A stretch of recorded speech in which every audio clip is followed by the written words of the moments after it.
Zeboyd, come play with us. Millhouse saw the elephant twice and wrote him once, right? Yes, but we paid you $4. Well, that was under our old price structure. Under our new price structure, your bill comes to a total of $700. Now, you've already paid me $4, so that's just $696 more that you owe me. Get off our property. So, with the Unity situation, they decided to change the terms of their service retroactively, which isn't exactly legal, and start charging people based on the number of installs that the game got. It's installs, it's not purchases or anything that's easily quantifiable. It's the number of installs. So, somebody who bought a game, deleted it, reinstalled it, deleted it. A couple years later, they reinstalled it. That would count as multiple installs, and they were going to charge a flat fee for how many installs after a certain amount of revenue is reached. And as you might imagine, people were rather upset with this because this is not a metric that anybody tracks right now. I'm not even sure how you would track that reliably without installing a bunch of spyware on everybody's computers. And also, it runs into many problems with games that don't have traditional pricing structure, games that are given away, games that are part of bundles. It was just a huge mess for everyone, and I personally was not a fan.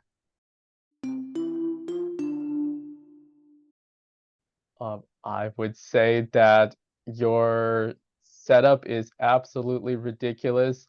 It shows complete disregard for how people use Unity and who is using Unity, and I think you need to completely walk back the new policy and offer major apologies to everyone involved. I think there needs to be some resignations. I think you need to be bribing people to still use your service. I can't think of the last time I've seen a video game industry PR disaster as big as this one, where you took either the most popular or the second most popular game engine on the market and just united gamers, developers, and publishers against it. It's a real piece of work. The crazy thing is, if they had just come to everybody and said, okay, it's near the end of the year, we're raising our prices, or we're going to add, new fees, that would have been one thing, and people would have grumbled and all that. But the fact that they did this just absolutely insane scheme that doesn't resemble how the game industry works at all, with the we're going to charge you per install, that really got people. Yeah, the apology is a big non-apology, and I'm 100% convinced that it's mostly legally based, and that they realized, oh wait, that thing we said we were gonna do is highly illegal. Everyone's gonna start suing us. So let's step back a little. There was no real apology. They said, I'm sorry, we're gonna still do this.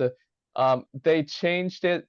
They changed some of the terms. They said now you can choose between installs or being based on gross, but the fact that they kept the installs as an option really shows that that's what they want.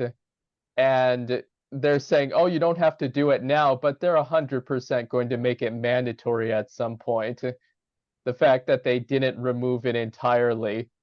Also, I mean, nobody stepped down, nobody was fired or took responsibility in any way. There was no recompense offered to any of these game developers who are thinking, am I out of a job? Has this company just made it impossible for me to do what I'm trying to do? And also, there was such a huge delay between the initial announcement and their quote unquote apology.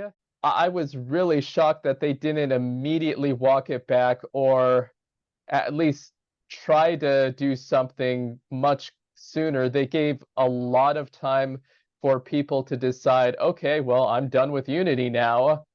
Because at first, a lot of us were thinking, oh, this is the classic, business technique of you make your first offer really terrible so that you can walk it back and make your second offer, which is still terrible, look like a huge blessing in comparison. Yeah, it's just crazy to me, and they offered a slight concession in that they said more people could use free Unity now, and they raised your limit on revenue to be able to use free Unity slightly, and they also took away the requirement to have the Unity splash screen. I mean, this was weak sauce. I have had a game I was working on. It was in Unity, and I saw this news and thought, okay, can't do that. So I looked at various game engines, picked one, and am now in the process of remaking the game I was working on in this new engine. Thank you for tuning in, and keep making and playing games. Like and subscribe, it really helps us. Thanks for watching.